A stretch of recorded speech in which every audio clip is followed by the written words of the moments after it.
You know, if you average out the View hosts, among the dumbest people on television. I think Sonny's dumb. Is certainly not the brightest person. And what she just said just doesn't make any sense. It's just like so silly to say. It's not a well thought out. It's like if you had an idea for a premise and it was totally baked and half baked and you went on stage with it and it's nothing just there. Go for it. Yeah, there's nothing there. I mean, you're married. Tom, you're married. If your husband's doing something, if he's allegedly doing something like this, you guys would know if your wives were up to some nefarious stuff. Let's just not forget who she is. She's been, for years, lecturing America about... Joe Rogan didn't just mock Sunny Hostin, he absolutely annihilated her after her humiliating $900 million lawsuit loss to Melania Trump. On a recent episode of The Joe Rogan Experience, the outspoken podcast host spent a solid chunk of time roasting Hostin and exposing The View's hypocrisy. He was practically laughing as he recounted how Hostin, a so-called legal expert, walked straight into the biggest courtroom disaster of her career. "You'd think she'd know better," Rogan said between chuckles. "She's a lawyer, right? That's what she keeps telling everybody. But somehow, she sat on national television and just handed Melania Trump's lawyers the easiest payday of their lives. It's like watching a professional boxer walk into the ring and knock themselves out." Rogan then pulled up the infamous clip that landed Hostin in legal hot water, where she confidently, almost smugly, declared on The View that Melania Trump not only despised her husband, but wanted to take him out. It wasn't even subtle. Hostin said it with the same self-righteous tone she always uses, as if she were delivering some groundbreaking expose. But this time, she bit off way more than she could chew. Whoopi literally tried to shut her up. I think she hates him. Yeah, well, yeah. Okay, so we can all agree on that. That's a given. I also think that she wants to take him out. She does not want to be the first lady anymore. They agree with you. She doesn't want to be the first lady. She destroyed the Rose Garden. Who hates Christmas? Melania Trump hates Christmas. She doesn't want to decorate for Christmas. She doesn't want anything to do with him. She doesn't want to sleep in the same room with him. She can't tolerate him. Allegedly. And she does. Yeah, how do you know all this? Yeah, I don't know. You don't know all this. Allegedly. That's why I say allegedly. Allegedly. Saying Out, replaying the footage where Goldberg visibly panics, waving her hands and shaking her head as Hostin keeps talking.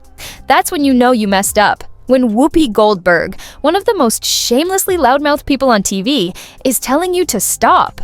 You better listen. But Hostin didn't listen. She kept running her mouth, and now she's paying for it. Literally. Rogan, between bursts of laughter, mocked the sheer stupidity of it all. Melania didn't even have to try, he said. Her lawyers just rolled into court with a few video clips, and boom, $900 million? Imagine being so reckless that you bankrupt yourself in under 5 minutes of live TV. He then joked that Hostin might need to launch a GoFundMe or start reading legal textbooks again because at this rate, she'll be representing herself in the next courtroom disaster she walks into. Rogan wasn't just having fun at Hostin's expense, he was making a bigger point about The View and how they operate. These people think they're untouchable.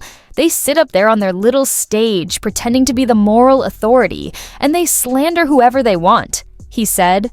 Then, when they finally get called out on it, they act like they're the victims. He called out the hypocrisy of a show that constantly talks about accountability, but never wants to be held accountable. Funniest part? If this had been anyone else, if some random conservative commentator had said something remotely close to what Hostin said, they would have been fired on the spot. But because it's The View, they just try to sweep it under the rug. Rogan then turned his attention to the wider implications of this lawsuit. This isn't just about Melania Trump, he pointed out. This sets a massive precedent, because now every single person they've slandered in the past might start looking at legal action. This could open the floodgates. He listed other figures who have been relentlessly attacked by The View, from Elon Musk to Ron DeSantis, and speculated that ABC executives were probably panicking behind the scenes. At some point, even ABC is going to realize they can't keep covering for these people. The View is already bleeding viewers, and now they're bleeding money. This show is 1 or 2 more lawsuits away from getting completely shut down. As for Hostin, Rogan predicted that this could be the final nail in the coffin for her career. She's already a liability. Who's going to take her seriously after this? What network is dumb enough to hire someone who just cost her own show nearly $1 billion? He then jokingly suggested that Hostin's best bet might be to disappear for a while. maybe take a sudden interest in humanitarian work in a country with no extradition laws. I wouldn't be surprised if she suddenly announces she's moving to some remote village to find herself, Rogan said. Either that, or she'll just pull the classic media move, go on an apology tour, and try to act like she's the real victim in all this.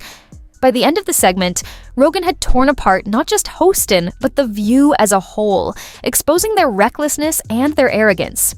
He made it clear that this wasn't just another media scandal. This was the moment where The View finally faced real consequences for their years of unchecked slander. And as for Rogan, he seemed to be enjoying every second of it.